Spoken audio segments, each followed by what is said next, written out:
Hi everyone, Vicky here. I hope you're all doing well. Today I'm going to be showing you how I made this lovely sloth Christmas card. So this is using the Time for Tea Designs Be Slothy set and also a couple of little bits from Lawn Fawn's Cheery Christmas and also just a sentiment from the Shutter Card Sayings. So I've stamped out my images onto some Nina cardstock using my MFT Extreme Black. And then I'm going to be colouring them with my tri-blends. So this is the earth brown shades, which I'm going to use for the tree bark.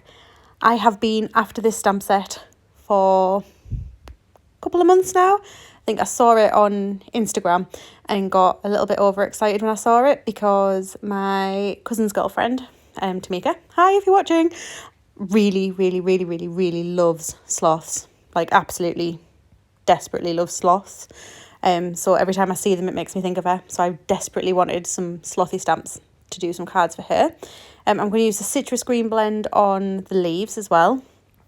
For those who don't really do a lot of colouring, I tend to use my tri-blends because they give me the 3 shades that I need in each colour.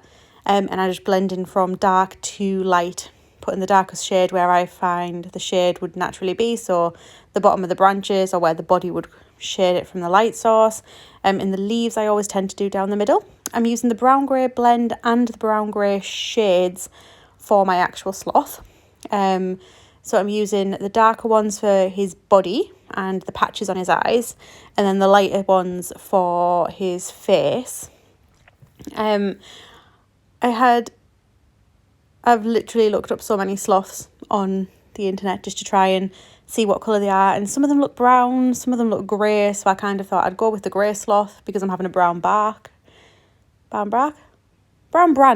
that's the word I'm looking for.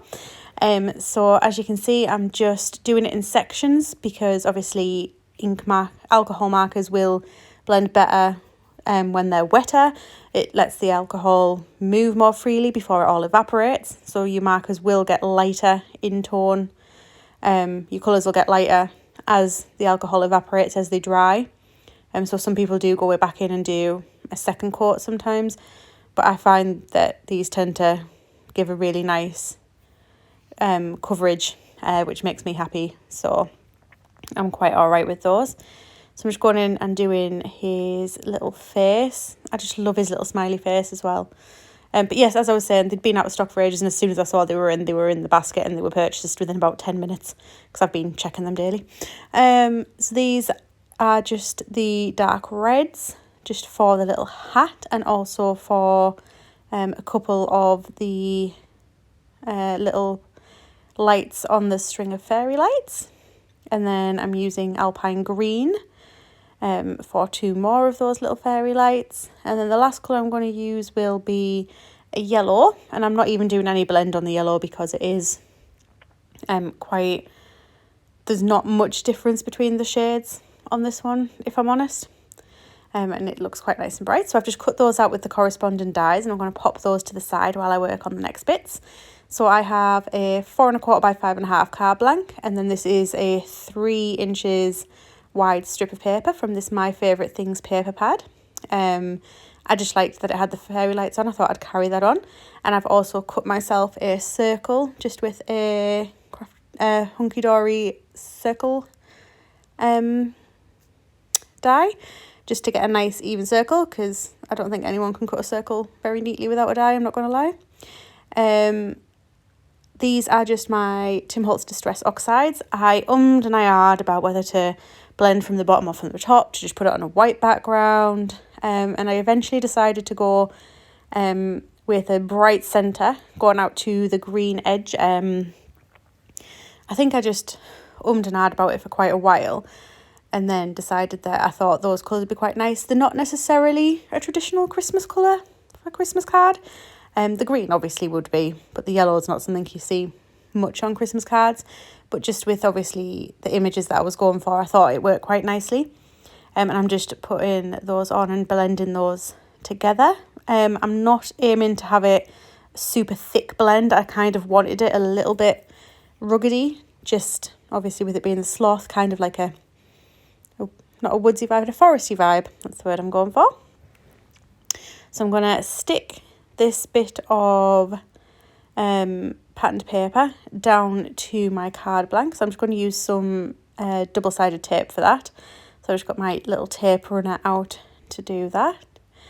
And I am slightly obsessive about tape. I put a lot of tape or a lot of glue, whatever adhesive I'm using, I put a lot of it on because I don't want my images or anything to get ruined in the mail. The last thing I want to do is spend a lot of time and effort making a card that I'm proud of, hopefully, by the end, and it to not get to the recipient in good nick, because I'd feel really bad.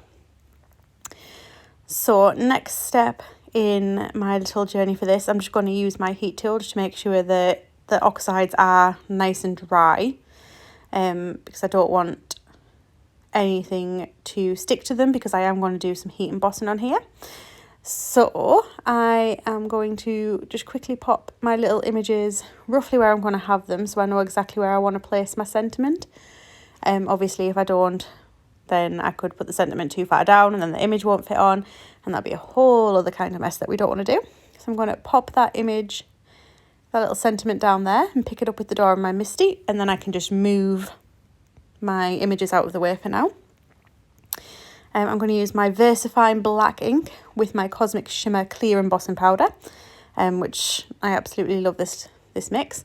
So I'm going to use my anti-static bag to make sure that no powder goes anywhere I don't want it to go. And I'm just going to stamp that down, give it a couple of coats to make sure it's a nice even covering. And then pop that to one side. I promise I will clean it off later. And then I'm just going to use a little spoon and actually spoon that powder over and then straight back into the tub. Just with it being such a small little sentiment, it was easy enough to do that way. I didn't need to put any paper down and cover a large image, so that was easier. I've heated my heating tool slightly before I've gone in at my image, and I've just warmed up the back slightly as well to try and stop some of the warping that can happen when you do use a heating tool, and that's melted the powder nicely. So then it is time to stick my images down. So my plan is to have, originally it was to have the fairy lights along the branch, but they block too much of the sloth for my liking, because he is such a cute little happy image. So I decided to have them kind of dangling down as if they had been there and then they just got knocked around a little bit, and they were just dangling down, and I do like the way it looks in the end. So I'm just getting those kind of positioned onto there, and then I'm going to cover this in some glue, and this is just pin flare bookbinding glue, and then I'm going to position that down into place. I did debate sticking him up with some foam pads, however, obviously with lockdown and everything that's going on at the moment, everything will be getting posted.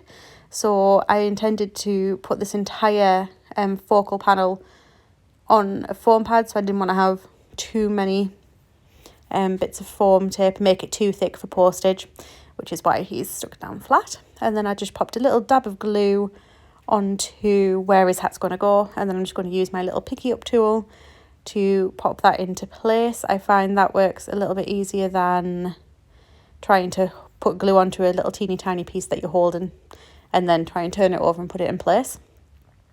So next stage is just to put my foam pads on the back after I've cut off my little hanging over excess bit. So I have a very nice big roll of foam tape, which I got off Amazon. It was possibly one of the best things, apart from maybe the stamp set, that I've bought this year. It's amazing foam tape. It seems to be lasting forever, and it's just a nice thickness. It gives enough depth without being too far raised up, because I hate it when you can see at the side loads of foam tape, like if you hold the card sideways, because I always do, because I like to see how things are made.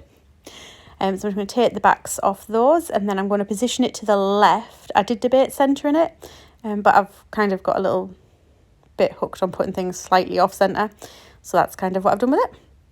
And then I'm going to be using my glossy accents and my stickles. So I'm going to stickle the fluffy bits of the hat, and then I'm going to use glossy accents on the baubles, the fairy lights. They will go a bit cloudy to start with, but then they'll dry really nice and clear and just give a nice shiny effect. And once that's done, that's actually the card done. I hope you've all liked it, and I hope that Tamika loves it.